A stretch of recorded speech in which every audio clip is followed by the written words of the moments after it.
나는 너와 함께하고 네가 어디로 가든 너를 지켜줄 것이다. 창세기 28장 14절 말씀입니다. 내 자손은 땅의 티끌처럼 많아져서 동서남북 사방으로 퍼지며 땅 위의 모든 민족들이 너와 내 자손을 통해 복을 받을 것이다. 나는 너와 함께하고 네가 어디로 가든 너를 지켜줄 것이다. 그리고 너를 다시 이 땅으로 데려오리니 내가 너에게 약속한 것을 다 이루어 주기 전까지 너를 떠나지 않을 것이다. 아멘. 야곱이 부모님의 명령하심에 순종하여 밧단 아람으로 길을 떠나가다가 하나님을 만나게 됩니다. 하나님께서 야곱에게 큰 사명이 있다는 것을 마침내 알게 해주십니다. 땅의 모든 족속이 너와 내 자손을 인하여 복을 얻을 것이며 내가 어디에 가든지 너를 지키며 너를 이끌어 주어서 하나님이 허락한 것을 다 이루기까지 동행해 주시겠다는 약속의 말씀을 해주십니다. 하나님께서 주신 말씀을 잘 들은 야곱은 하나님께 제사를 드리고 서원합니다. 하나님이 나타나신 그곳이 두려운 곳이라는 것을 알고 이곳이 하나님의 집이요 하늘로 들어가는 문이라고 말하고 그곳 이름을 베델이라고 부릅니다. 그리고 하나님께서 야곱의 여정 동안 함께 해주셔서 잘 돌아오게 되면 하나님께 말로만 감사하는 자가 아니요 하나님께서 온전히 이루어 주심을 믿고 제물의 11조를 드리겠다고 서원합니다. 하나님은 어떤 분이십니까? 650km나 떨어진 하란으로 떠나는 야곱에게 나타나서 위로와 소망의 말씀을 주시는 분이십니다. 부모님의 말씀에 순종하여 떠나는 그 길에 하나님께서 나타나 주십니다. 야곱을 돕기 위해서 천사들을 동원하여서 오르락 내리락하게 희시고 세상 끝날 때까지 야곱과 함께 하시겠다고 약속해 주십니다. 하나님의 사역을 하려면 언제나 외롭고 고독한 길을 가야 할 때가 있습니다. 야곱 한 사람으로 인하여 땅의 모든 족속이 복을 받는 일에 쓰임을 받기 위해서는 세상과 구별되어야 하고 세상을 사는 사람들과 똑같이 살아서는 안 됩니다. 야곱은 힘겹게 장자의 축복을 받고 난 뒤 형 에서가 자기를 죽이려고 하자 본의 아니게 먼 여행길을 오르게 됩니다.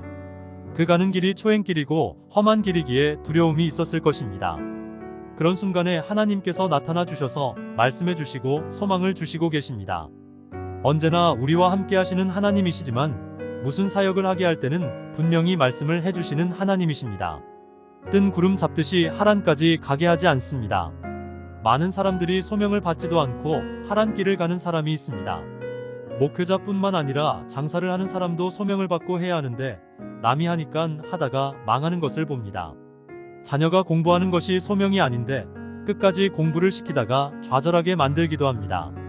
유대인들은 돈이 아주 많은 사람들도 자식들의 교육에 관해서는 확실하게 선을 긋습니다. 자녀들이 국민학교를 졸업하게 되면 두 길로 나누어 버립니다. 공부를 잘하고 관심이 있는 자녀는 이 나라에서 제일 유명한 학교에 입학을 시킵니다. 그런 명문학교의 60%가 유대인이 다니고 있습니다. 한국으로 이야기하면 예전의 경기고등학교와 서울대학 정도입니다. 그러나 공부에 관심이 없는 아이는 장사 쪽으로 훈련을 시킵니다. 사람을 다루는 법을 가르치는 것을 보게 됩니다. 학교는 야간학교를 건성으로 보냅니다. 그 아이들이 나중에 크면 좋은 학교를 다닌 아이는 유명한 정치가가 되고 장사를 시작한 아이는 큰 사업가로 출세하게 되는 것을 봅니다.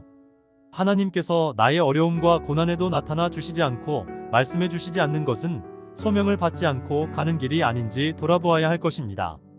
길이요 진리요 생명이신 주님께서는 내가 가야 할 길을 분명하게 깨닫고 알도록 해주실 것입니다.